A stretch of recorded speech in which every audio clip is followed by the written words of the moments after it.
स्वागत है दोस्तों स्टडी फॉर यूपीएससी में। आज हम लोग यूपीएससी प्रीलिम्स में ही जो पीवाईक्यू देख रहे हैं उसका पार्ट 3 है। देखते हैं इसमें पहला क्वेश्चन क्या है। तो क्वेश्चन था कि निम्नलिखित में से कौन ब्रह्मवादिनी थी जिसने वेदों के कुछ मंत्रों या भजनों यानी हैम्स की रचना की थी।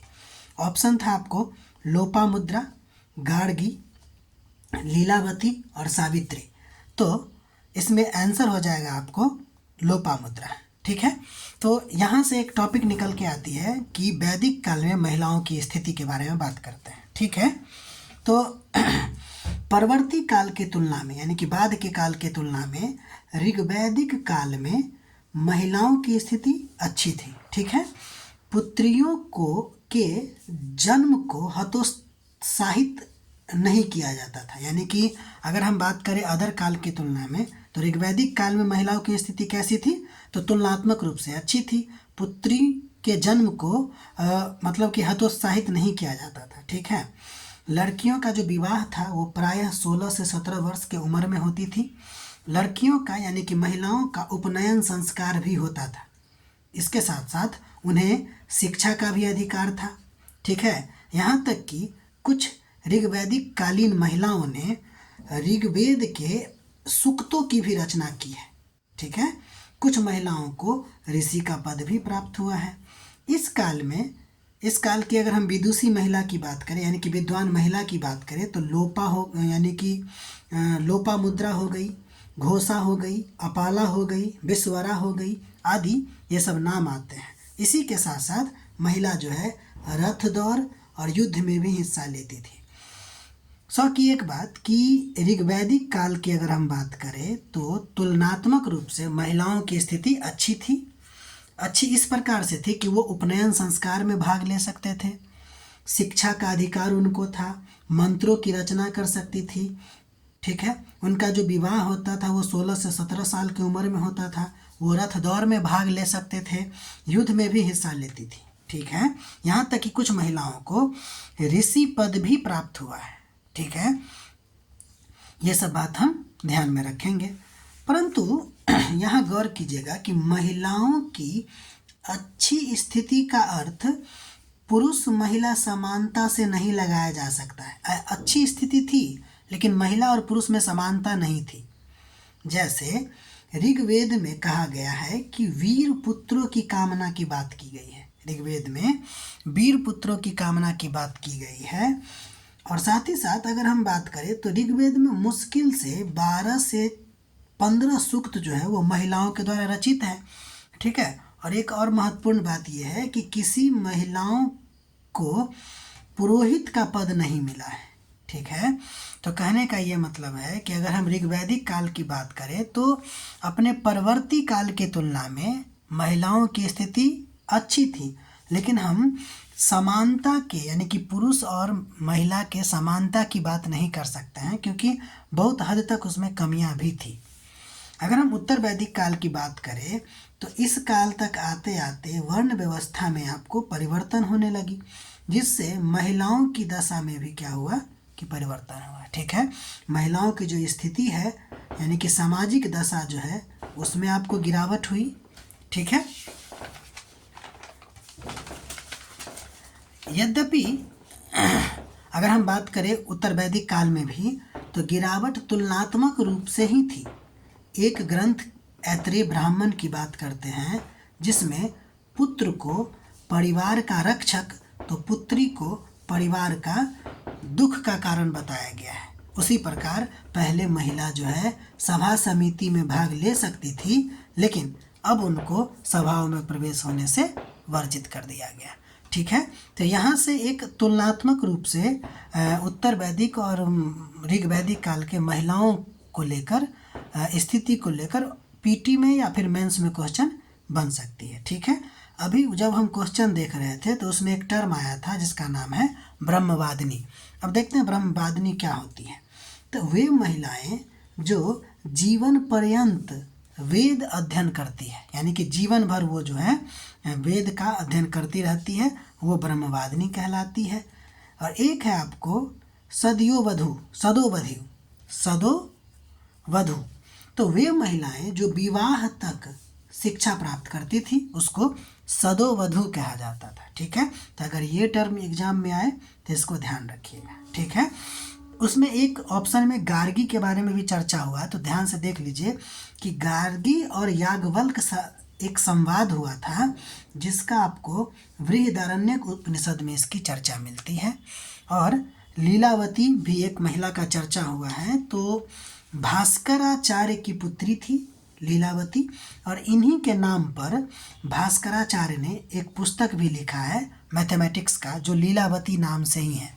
ठीक है, ये जो पुस्तक है मुख्य रूप से अंक गणित और बीज गणित पर आधारित है, यानी कि अर्थमेटिक और अलजेब्रा पर आधारित है। ठीक है, तो ये रहा आपका पहला क्वेश्चन। उसके बाद हम लोग दूसरा क्वेश्चन पे आते हैं। क्वेश्चन ये था कि पश्चिमी हिमालय में अल्पाइन वनस्पति, वैसा वनस्पति जो बहुत ज़्यादा ऊंचाई पर होती है, केवल 3000 मीटर की ऊंचाई पर ही पाया जाता है, जबकि पूर्वी हिमालय में यह 4000 मीटर तक मिलती है। ध्यान रखिएगा कि कभी कभी ये क्वेश्चन का जो स्टेटमेंट है हमारे आगे आने वाले एग्ज़ाम के लिए भी स्टेटमेंट बन सकती है, तो ध्यान रखिएगा। ठीक है, यानी पश्चिमी हिमालय में लगभग 3000 मीटर के आसपास ही अल्पाइन मिल जाते हैं, लेकिन पूर्वी हिमालय में 4000 में मिलता है, यानी कि ज़्यादा ऊंचाई पर पूर्वी हिमालय में मिलता है। ठीक है, तो वही कह रहा है कि एक ही पर्वत श्रृंखला में इस भिन्नता का कारण क्या है। तो ध्यान रखिएगा कि इस भिन्नता का कारण ये है कि पूर्वी हिमालय में पश्चिमी हिमालय की तुलना में अधिक मानसूनी वर्षा प्राप्त होती है। ठीक है, इसका आंसर क्या होगा कि पूर्वी हिमालय में ना पश्चिमी हिमालय की तुलना में अधिक आर्द्र मतलब की परिस्थितियां हैं, इसीलिए ये जो वनस्पति होती है वो ज़्यादा ऊंचाई पर होती है। ठीक है, अब देखिए यहाँ पे कुछ सेंटेंस है, इसकी भी चर्चा कर लेते हैं। अगर आपसे पूछा जाए कि पूर्वी हिमालय पश्चिमी हिमालय से ऊंचा है, तो हम लोग कहेंगे हाँ, ये सही बात है, ये सेंटेंस सही है, लेकिन इस क्वेश्चन के अकॉर्डिंग आंसर नहीं होगा।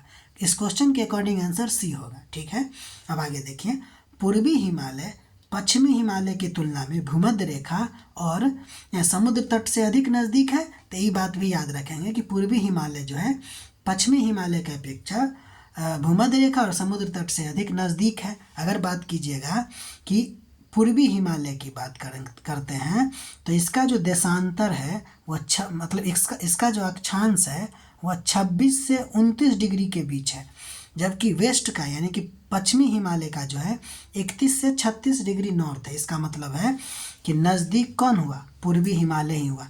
तो ये भी सेंटेंस हमारे लिए सही होगा। ठीक है, ये तो हम देख ही लिए। पूर्वी हिमालय की चट्टानें पश्चिमी हिमालय की चट्टानों की तुलना में अधिक उपजाऊ है, तो ये बात भी सही है। ठीक है, ये भी सेंटेंस के रूप में हमसे पूछा जा सकता है। हो सकता है यही सवाल फिर से बन जाए, लेकिन क्वेश्चन अलग रहे। ठीक है, कह सकता है हिमालय के संदर्भ में निम्नलिखित कथनों पर विचार कीजिए। तब देखने से लग रहा है कि चारों कथन सही होगा। ठीक है, अब हम आगे बढ़ते हैं। अब यहाँ पे हिमालय के वन के बारे में हम लोग बात करते हैं। तो देखिए, हम लोग हिमालय के वन को दो रूप में पढ़ेंगे। एक रूप तो ये है कि हम जानते हैं कि पश्चिमी हिमालय और पूर्वी हिमालय में पूर्वी हिमालय जो है ऊंचाई पर है और पश्चिमी हिमालय जो है थोड़ा सा नीचे है। तो नीचे है और साथ ही साथ यहाँ की दशाएं जो है वह शुष्क दशाएं, क्योंकि यहाँ पे वर्षा की मात्रा कम होती है।